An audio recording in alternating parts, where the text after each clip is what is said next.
제가 여기 서서 착각을 많이 합니다.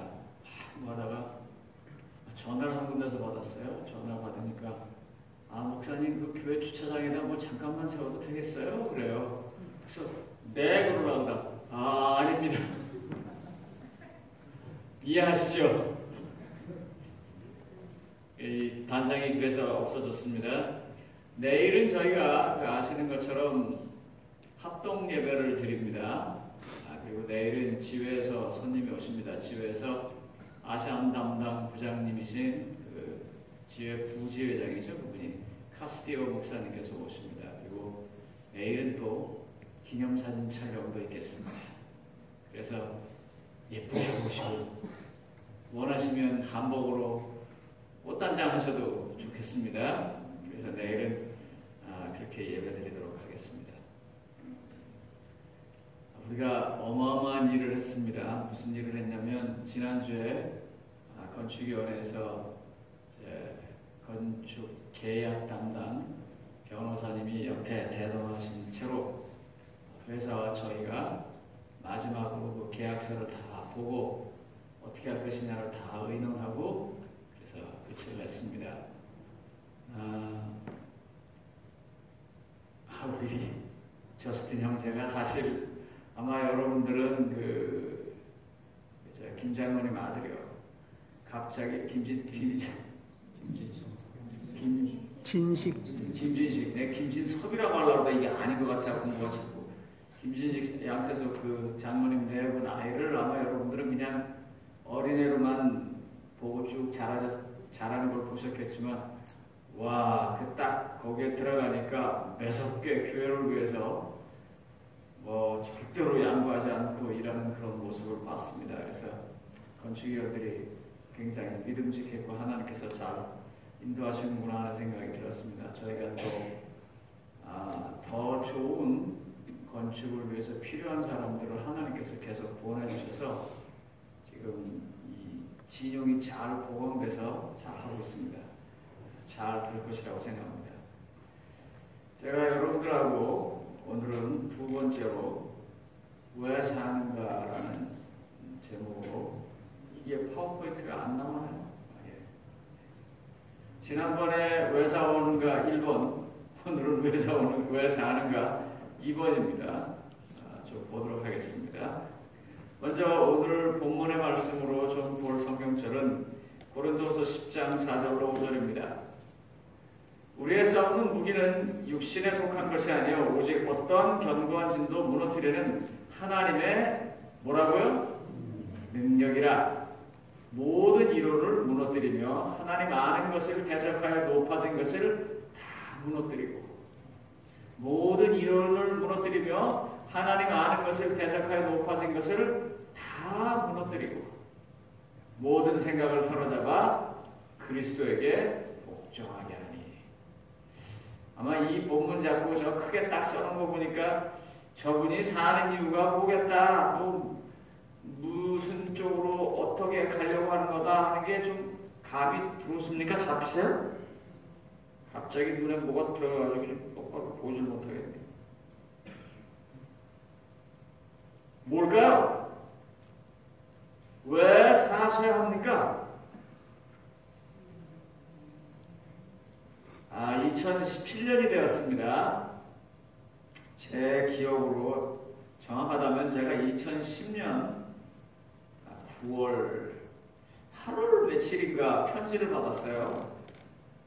근데 저는 편지를 안 받고 리버사이드 교회 이문일 목사님이 편지를 받았습니다. 뭐라고 편지를 받았냐면 이문일 목사님을 9월 15일로 그 가든그룹 교회 담임 목사로 발령을 한다고 연락이 왔어요. 그리고 저한테는 아무 연락이 없었습니다. 그래서 이문일 목사님이 전화를 했어요. 목사님, 제가 며칠 후로 담임 목사라고 이렇게 편지가 왔습니다. 그래서 저는 아무 연락도 못 받았는데 여러분 제가 당분간 부목사님 하겠습니다. 오셔서 봉사하십시오. 제가 우스갯소리로 그랬습니다.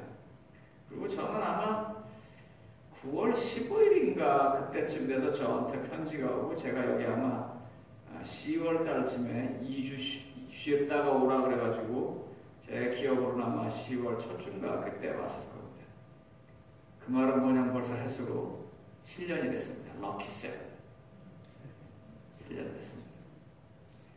7년을 돌아보면 정말 사랑을 많이 받고 오늘에까지 이르게 되었습니다. 사람은요, 잘 모르면 좋은 소리보다는 나쁜 소리를 많이 하는 것 같아요. 로마린다 교회를 잘 모르니까 사람들이 목사님 로마린다 교회에서 어떻게 얼마나 힘드십니까? 그 교회 교인들이 정말 못되게 굴습니까? 뭐 이런 소리를 제가 종종 듣습니다. 근데 그때마다 제가 진심으로 하는 말이 글쎄 무슨 소리를 어디서 잘 들으셨는지 모르겠지만 저는 엄청 사랑받고 살고 있습니다. 제가 그럼 그 사실이고요. 정말 감사합니다. 여러분들께서 잘 돌봐주셔서 2017년 7년의 여기까지 오게 되었습니다. 자, 그럼 이렇게 사랑받고 이제 올해는 어떻게 쓰든지 앞전에 말씀드린 것처럼 교회를 다시 질 거니까 그 일 하라고 사는가? 일부 맞습니다. 사실 요즘은요, 누가 뭐라 그래도 교회 짓는 것과 좀 위배되거나 반대되거나 그게 좀 해가 끼칠 것 같으면 제가 다 노합니다. 무조건. 그러니까 프라이어리티 넘버 아니에요. 교회 일에서는. 교회 짓는 일 좀 방해되고 나중에 하자고. 지금 그러지 말라고. 교회 짓고 보자고. 계속 그럽니다. 그러나 그게 중요한 이유는 되겠지만 최종적인 가장 중요한 이유는 아닙니다. 뭘까요? 왜 살아갑니까? 그리스도에게 복종하기 위해서 삽니다. 어떠한 견고한 진도 무너뜨리는 하나님의 능력에 힘입어 자신을 온전히 그리스도에게 복종시키는 그와 같은 경험을 하는 또 한 해를 살기 위해서 삽니다. 이 고린도후서 10장 4절로 5절에 현대인의 성경이 이렇게 번역을 했어요. 우리의 무기는 육적인 것이 아니라, 그러니까 이 앞부분에 있는 얘기요, 견고한 진이라고 말한 것을 뭐라고 번역했냐면 마귀의 요새라도 파괴할 수 있는, 마귀의 요새라도 파괴할 수 있는 하나님께 강력한 무기, 그걸 받아서 내 자신이 그리스도께 복종할 수 있는 그런 삶을 위해서 하나 더 사는 것입니다. 어떤 분이 저한테 카카오톡을 보냈습니다. 제가 전화기 저기다 두고 왔는데 거기 이런 글을 써놨어요. 뭐라고 써놨냐면 만년에 드리는 기도, 늙어서 드리는 기도에 여러 가지 있는데 거기 이런 말이 있어요. 건강하게 해주시되 건강 지키는 일에 노예가 되지 않게 해주십시오. 그렇게 기도를 하라고 했어요. 맞죠? 그죠? 우리가 건강하게 사는 건 참 필요하지만 건강하게 사는 일 때문에 노예가 되어서 사는 건 아닙니다. 왜냐면 아무리 건강해도 죽게 되어 있습니다. 그러니까 하나님께서 허락하신 만큼 건강하게 사는 것입니다. 왜 사십니까? 작년 해가 제가 발음하기가 좀 그래요. 병신년입니다. 작년이. 그리고 올해는 정유년입니다. 정유년 2017년은 바로 이분의 해입니다. 그 그림 좀 보여주세요. 2015년이 푸른 양의 해인 을미년, 그 다음에 붉은 원숭이 해인 2016년은 병신년, 그리고 2017년은 정유년, 붉은 닭의 해입니다. 혹시 사주나 팔자를 보신 적 있으십니까? 손금 같은 거 안 보십니까? 누가 관상 본다고 그러면 좀 궁금하지 않으십니까? 목사님 왜 그러십니까? 단상에서 지금 그러시죠, 여러분들? 소위 풀이한다는 사람들이 2017년이 닭의 해인데 닭은 쇠, 금을 상징합니다. 그래서 불이 쇠를 녹이는 해라고 말해서 공부하는 사람보다는 엔지니어나 장사해서 돈 버는 사람들, 사업가들이 많이 태어나는 해고 또 그런 걸 하면 좋은 해라고 합니다. 아이고 목사님 왜 그러십니까? 지금 불안합니다. 지금 그러실 거예요. 예? 그러면 그런 거 알라고 오래 사세요?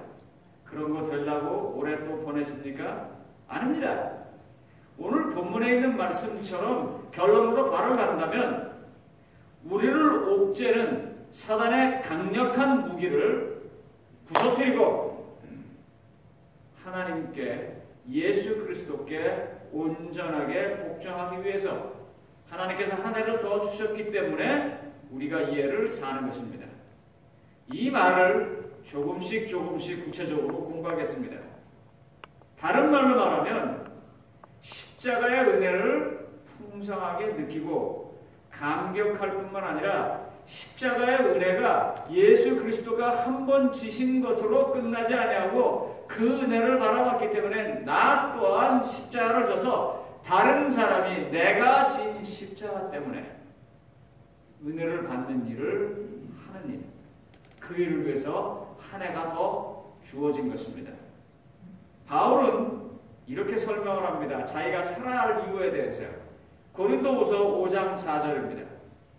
고린도후서 5장 4절에 참으로 이 장막에 있는 우리가 짐진 것 같이 탄식하는 것은 벗고자 함이 아니요 오히려 덧입고자 함이니 죽을 것이 생명에 삼킨 바 되게 하려 합니다. 이 말을 좀 쉬운 말로 설명하겠습니다. 우리가 현대어 성경입니다. 우리가 이 육체의 집에 있을 동안 짐을 진 것처럼 탄식하는 것은 이 몸을 벗고 싶어서가 아니라 하늘의 몸을 입어서 죽을 몸이 영원히 살기 위한 것입니다. 우리가 지금 이 땅에 살아가는 것은 조금 전에 얘기한 것처럼 건강하게 해달라고 기도하지만 건강하게 살고 싶은 마음에 노예가 되어서 살지 않게 해달라고 하는 것처럼 육신의 이 연약함에서부터 벗어나서 어떻게 좀 잘 살게 해주십시오. 그게 아니라 이 연약한 육신에 영원한 것이 옷 입혀져서 죽을 것이 영원한 것으로 바뀌게 되는 것, 그걸 경험하고 그걸 얻으려고 하나 더 사는 것입니다. 아마 여기까지 이야기하면 여러분들이 이게 뭔가 좋은 얘기다, 뭔가 이 땅 이상의 것 얘기다 하면서도 조금 이게 뭘까 그럴 겁니다. 성경에 참 감사한 것은 베드로가 이 말을 조금 더 구체적으로 설명했습니다. 베드로후서 1장 13절로 17절입니다. 내가 이 장막에 있을 동안에 너희를 일깨워 생각나게 함이 옳은 줄로 여기노니 이는 우리 주 예수 그리스도께서 내게 지시하신 것 같이 나도 나의 장막을 벗어날 것이 임박한 줄 압니다. 내가 힘써 너희로 하여금 내가 떠난 후에라도 어느 때나 이런 것을 생각하게 하려 하노라. 지금 이분이 강조하는 게 이제 나옵니다. 우리 주 예수 그리스도의 능력과 강림하심을 너에게 알게 한 것이 교묘히 만든 이야기를 따른 것이 아니오 우리는 그의 크신 위엄을 친히 본 자라. 지극히 큰 영광 중에서 이러한 소리가 그에게 나기를 이는 내 사랑하는 아들이요 내 기뻐하는 자라 하실 때 그가 하나님 아버지께 존귀와 영광을 받으셨느니라. 여러분, 사도 베드로가 왜 산다고 얘기하고 있습니까? 여기 왜 산다고 얘기하고 있어요?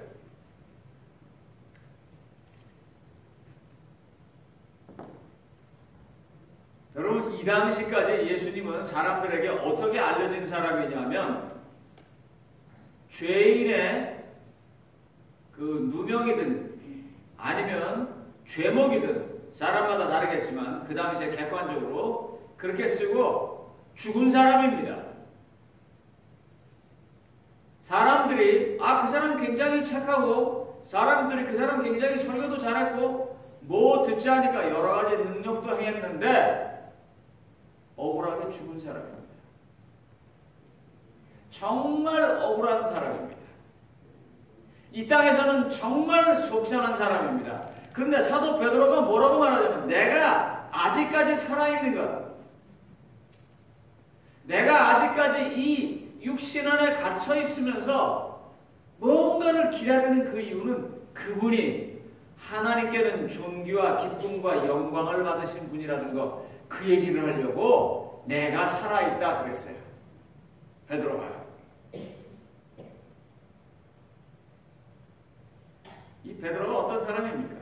예수님 잘 따라다니다가 예수님께서 변화선상에서 바뀌고 나신 다음에 또 수도 없이 많은 곳에서 뭐라고 말하냐면 내가 십자가를 져야 한다.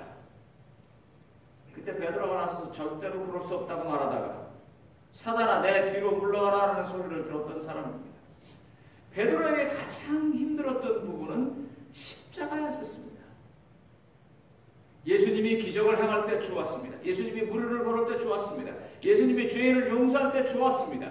예수님이 위대한 설교를 할 때 좋았어요. 예수님이 하늘나라에 가려서 말할 때도 좋았어요. 그런데 제일 힘들었던 게 그 모든 것을 다 표현하시는 그분이, 그 모든 것을 다 가지신 그분이, 그 모든 것을 할 수 있는 그분이 내가 십자가를 진다 했을 때 그때 도무지 이해할 수가 없었습니다. 그런데 그 베드로가 말하는 거예요.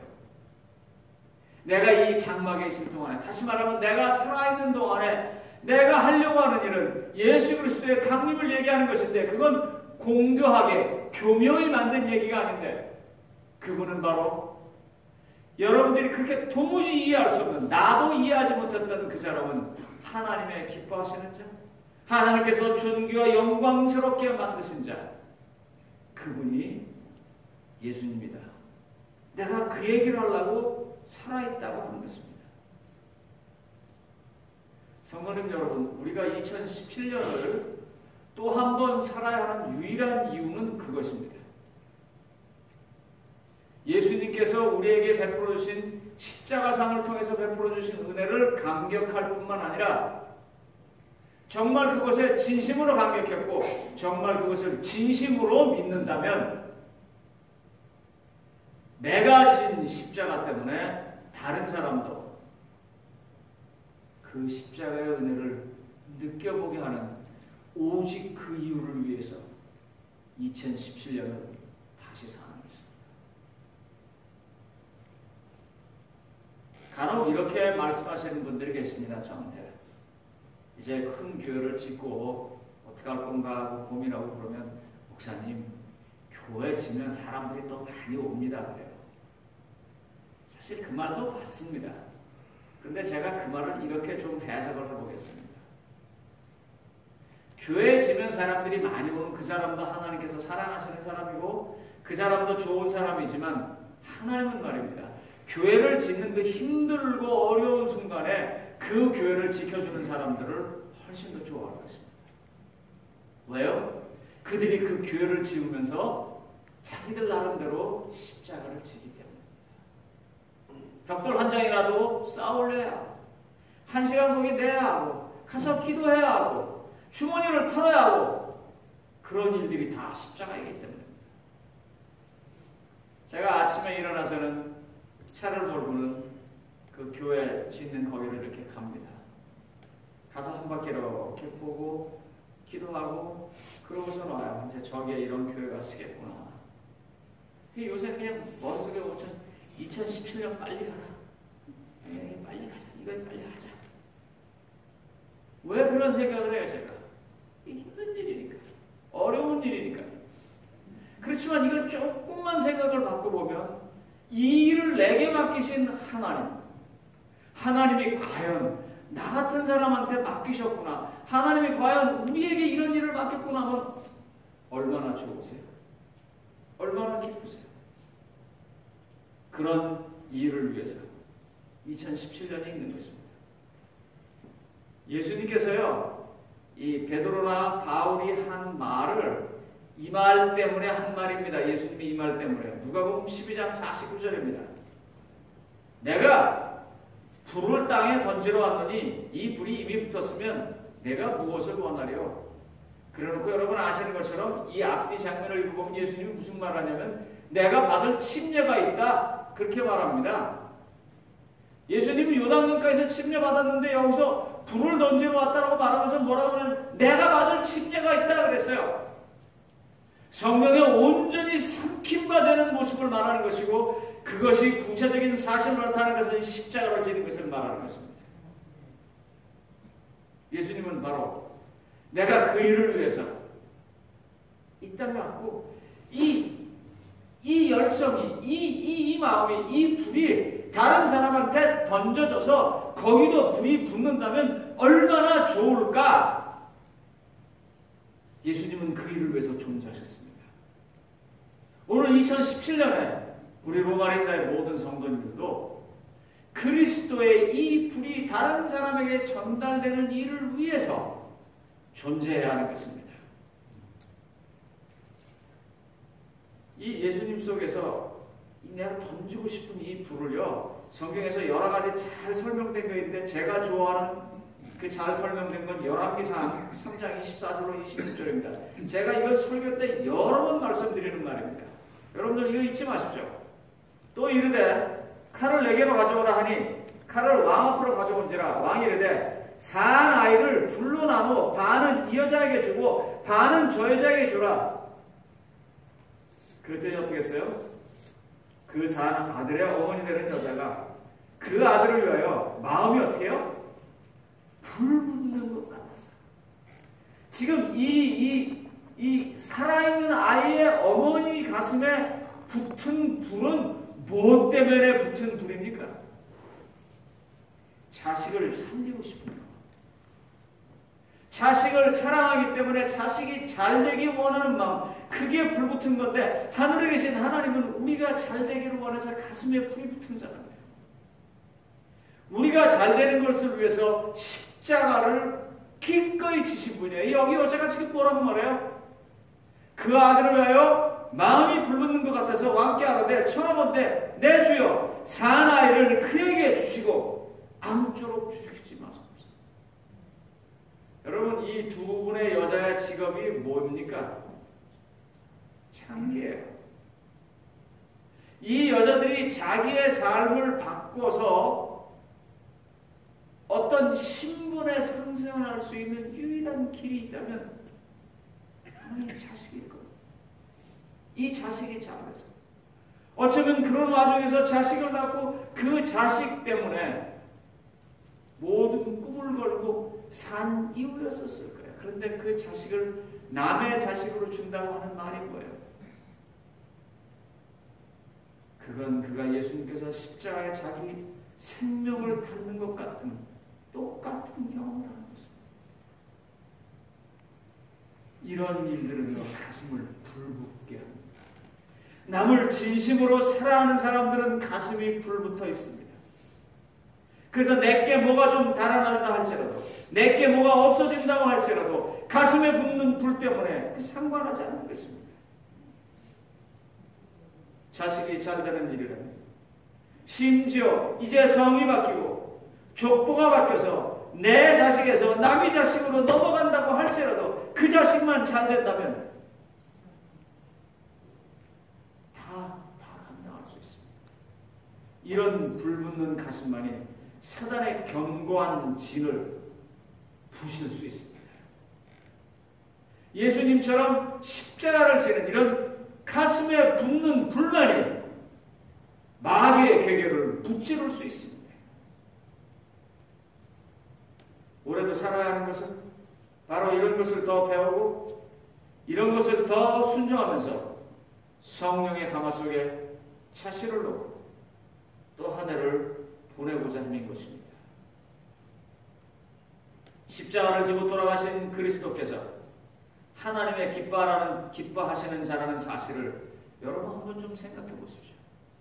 자존심 때문에 속이 상하고 화가 나서 싸울 때, 뭔가 좀 손해봤기 때문에 복수하고 싶을 때, 거친 말이 나가고 싶을 때, 이건 분명히 내가 잘한 것이라고 내 자신을 정당화시키고 싶을 때, 그때 예수님을 한번 좀 생각해 보시기 바랍니다. 높은 보좌에 계신 분, 인간도 아닌 창조주 하나님께서 아무 잘못함도 없는데 그가 땅에 내려오셔서 십자가를 지셨습니다. 전 사실 지난기에 욥기를 공부한 게 저한테는 얼마나 큰 축복인지. 저는 굉장히 고통스러운 순간이 있을 때마다 늘 그 생각을 합니다. 이 고통스러운 순간이 지나면 뭐 좋은 것이 있을 거야. 그렇게 생각을 많이 했어요. 근데 요새 그런 생각도 안 해요. 이 고통스러운 순간이 지나고 나면 좋은 것이 있을 거라고 생각하는 것도 사실은 정확한 것 같지가 않아요. 있을 수도 있고 없을 수도 있어요. 그렇지만 이 생각은 반드시 해요. 이 고통스러운 순간에도 하나님은 내 곁에 계시다. 나는 모르지만 하나님은 아신다. 그러니까 나는 그냥 하나님을 의지하는 거다. 기쁜 일이 있을지 없을지 난 모르지만 그냥 의지한다. 그러고 삽니다. 그래서 마음에서 어떻게 생각하냐면 항상 기뻐하라. 이것은 너희를 향하신 아버지의 뜻이니라 하는 말을 받아들입니다. 내가 조금 뒤에 기쁠 일이 있을 것이다. 내가 이렇게 고생이 있으니까 반드시 보상이 있을 것이다. 그런 생각 안 합니다. 들다가도 그러면 좋지만 그렇지 않다 할지라도 하나님께서 다 보고 계시고 알고 계시니까 그냥 그것으로 됐다.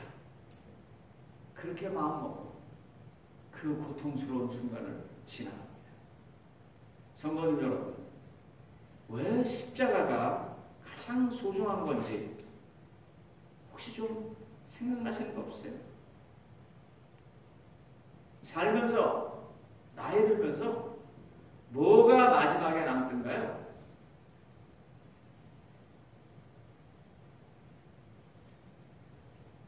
여편내라는 말이 보고 또 와서 마지막까지 옆에 앉아 인내하는 사람이 여편내랍니다.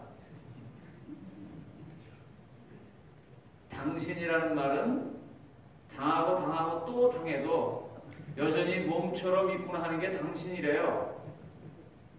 그래서 가족이 중요하다고 말하는데 제가 그 얘기 하려고 하는 게 아닙니다. 마지막에 인간적으로 가족이 있겠지만 하나님께서 그걸 마지막으로 보라고 하지 않았어요. 그 죽음의 요새 왜 발음이 안 돼요. 죽음의 수용소에서라는 이 책을 써서 굉장히 유명해진 사람이 있습니다. 아마 사진이 나올 겁니다. 그 빅터 에밀 프랭클이라는 사람입니다. 저기 있는 저분이십니다. 돌아가셨습니다. 오스트리아 출신이고요. 그 신경과 의사십니다. 그리고 중요한 거는 저분이 아우슈비츠에서 살아남으신 분입니다. 어느 날 아우슈비츠에서 감자가 조금 없어졌습니다. 이 아우슈비츠 수용소에 여러 가지 기준이 있는데요. 한 사람 도망가면 10사람 죽이고, 이런 정말 그 나치스가 정말 그 못된 짓을 했을 때입니다. 그래서 그때도 감자가 조금 없어졌기 때문에 나치스는 어떤 일을 했냐면 그때가 겨울인데 겨울에 한 끼도 안 주고 다 굶겼습니다. 그리고 이 일은 정상적으로 그대로 하게 했어요. 그런데 이 아우슈비츠에서는 반드시 해야 할 일이 있습니다. 그게 뭐냐면 이 일을 하다가 다쳐도 절대로 절룩거리면 안 됐습니다. 왜냐하면 절룩거리면 생산성이 떨어진다는 이유로 그 자리에서 잡아서 가스실로 가기 때문에 살아남기 위해서 사람들은 반드시 이 행진에서 그 작업장으로 갈 때는 아무리 다리가 아파도 꼿꼿하게 아주 활기 있게 걸어버렸어요. 그걸 딱 보고 있다가 안 좋은 이제. 그러니까 하루 종일 굶었음에도 불구하고 이 사람들은 배고픈 척도 못하는 거예요. 기운 없는 척도 못하는 거예요. 아시는 것처럼 유리조각을 어디서 주워가지고 수염을 이 피부를 찢겨가면서도 잘랐습니다. 왜냐하면 수염이 자라서 이 사람같이 몰골이 되지 않으면 또 죽여버렸어요. 이럴 때 하루 동안 굶기고 하루 종일 일을 시키고 난 다음에 수용소로 사람들이 들어갔는데 그 수용소 방안이 폭탄이 터지기 일보 직전 같았다고 했어요. 그렇지 않겠어요? 지금 얼마나 짜증나고 얼마나 화가 나겠어요. 이 독일군한테는 아무것도 못하고 이제 들어와서 잔뜩 있는 겁니다. 이분이 침대에 누워서 그걸 가만히 보면서 그분들에게 이렇게 얘기를 했어요. 여러분, 2차 대전이 발발한 이래 6번째 겨울을 맞고 있지만 현재의 처지가 최악은 아닙니다. 그동안 각자 우리는 모두 수많은 것을 잃었습니다. 사랑하는 가족, 인간의 존엄성, 행복, 직업, 건강, 재산 모두 다 잃었습니다. 그러나 잃지 않은 것이 하나 있습니다. 그것은 아직도 살아있다는 것입니다. 그것은 아직도 살아있다는 것입니다. 그리고 여러분들이 희망을 잃거나 포기할 의사가 전혀 없다는 것입니다. 그 말을 들을 때 그 수용소에 있는 사람들이 이렇게 막 분이 올라왔던 그게 가라앉는 거예요. 여러분, 살면서 굉장히 고통스럽고 힘들지만요, 어렵지만요, 죽은 사람은 그걸 못 느낍니다.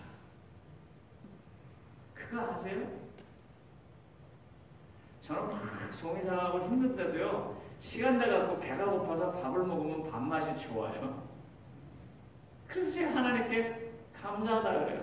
하나님, 지금 내 형편으로는 모든 걸 다 집어치우고 확 세상이 다 뒤집어졌으면 좋겠고 그럴 만큼 힘든 상황인데 어떻게 하나님 저한테 때가 되면 배가 고프게 하시나요? 그리고 밥을 먹으면 밥도 맛있고 반찬이 맛있고. 왜요? 살아있기 때문에. 막 화가 나고 막 힘들고 하는데 몬테시토에 가서 거기 있는 사람들한테 물어보세요. 그 사람들 화나냐고. 아무도 화나지 않아요. 왜요? 그분들은 죽었기 때문에. 그렇지만 우리는 살았습니다. 희망을 잃거나 포기할 의사가 전혀 없지 않습니다. 다 살고 싶지 않습니까? 그랬을 때 그 사람들이 그 수용소에서 화를 하죠. 살 길을 위해서 준비합니다. 그분이 또 이렇게 글을 썼어요. 수용소에서는 매 순간 항상 선택해야 했습니다. 그 선택이란 당신으로부터 당신의 자와 내적 자유를 뺏겠다고 위협하는 저 부당한 권력에 복종할 것인가 아닌가 판가름하는 것입니다. 그 선택은 자유와 존엄성을 포기하고 그들의 놀이개가 되느냐 마느냐를 판가름하는 결정이었습니다.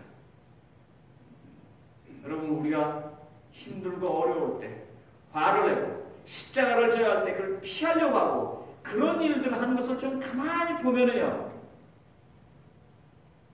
우리가 어떤 존재인가를 선택하는 일에 있어서 어디를 하느냐에 따라서 달라지는 것입니다. 그분이 맨 마지막 책끝에 이렇게 글을 썼습니다.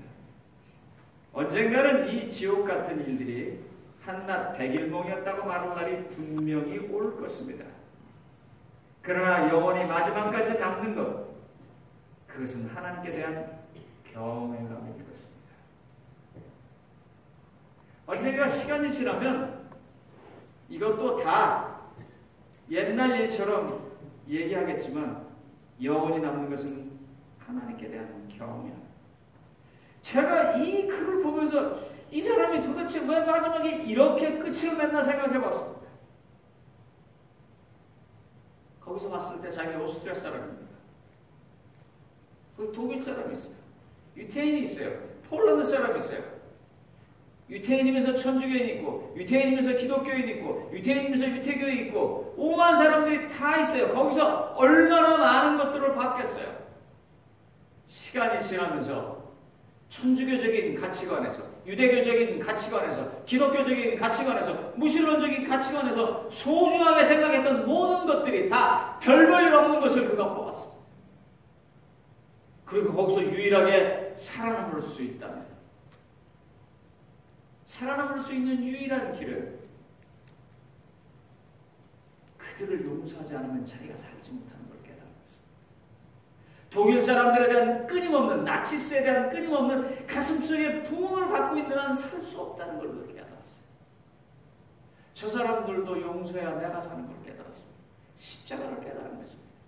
마치 백부장이 그 오른편 행악자를 향해서 후원의 소리를 해주고 다 이루었다라고 말하면서 돌아가신 하나님의 아들 예수 그리스도를 보면서 그는 진실로 하나님의 아들이었다고 외치는 것처럼 사람들에게 고통의 십자가의 진정한 의미가 깨닫기 시작할 때 하나님이 보이는 것입니다.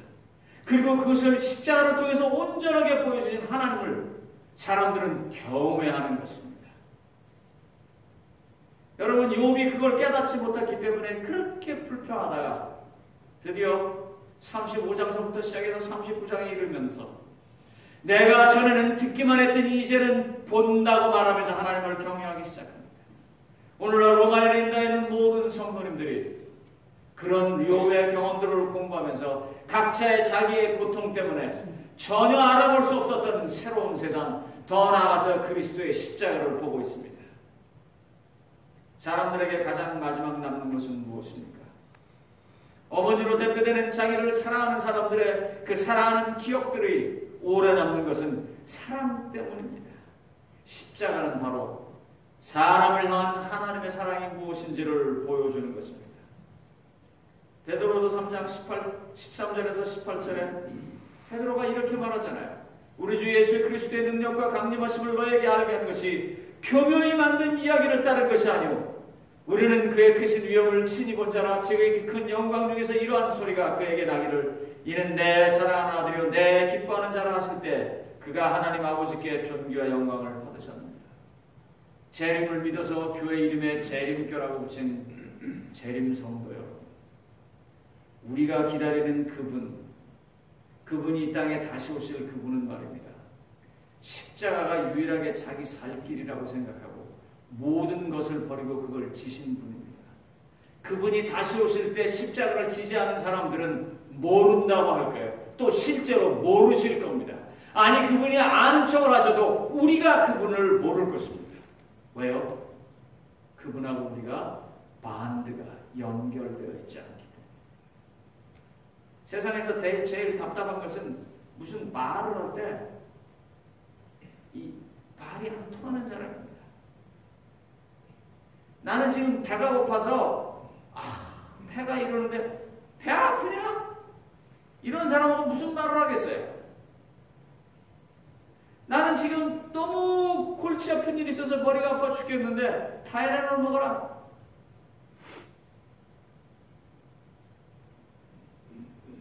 바울이 이걸 깨닫고요. 그런 걸 깨닫고 바울이 이렇게 말을 했어요. 빌립보서 3장 8절로 10절에 또한 모든 것을 해로 여기면 내 주 그리스도 예수를 아는 지식이 가장 고상하기 때문이라. 내가 그를 위하여 모든 것을 잃어버리고 배설물로 여기면 그리스도를 얻고 그 안에서 발견되려. 그리스도를 얻고 그 안에서 발견되려. 그리스도가 가장 잘 나타나지는 상징이 무엇입니까? 그리스도는 보리떡 5개로 5,000명을 먹인 것으로 나타나기도 합니다. 그리스도는 갈릴리 호수를 걸어가는 능력으로도 나타나기도 합니다. 그리스도는 죽은 사람을 살리는 구세주로서도 나타나기도 합니다. 그렇지만 그리스도가 세상에서 가장 잘 알려진 것은 그분이 지신 십자가 때문입니다. 그것 때문에 세상에서 잘 아는 것입니다. 그러므로 예수를 아는 지식이 가장 고상하고 그 안에서 발견되려고 한다면 십자가를 지는 일을 해야 하는 것입니다. 내가 그리스도와 그 부활의 능력과 그 고난의 참념을 알고자 하여 그의 죽으심을 본받아 어떻게 해서든지 죽은 자 가운데서 부활에 이르려 하노니 내가 이미 얻었다함도 아니요 온전히 이루었다함도 아니라 오직 내가 그리스도께 잡힌 바 된 것을 잡으려고 달려가노라. 이제 설교의 마지막 결론을 말씀드리겠습니다. 2017년도 여전히 신앙인으로서 뛰는 이유는 내가 그리스도 예수께 잡힌 바 되어 그분이 내게 주기 원하시는 그것을 잡으려고 달려가는 한 해인 것입니다.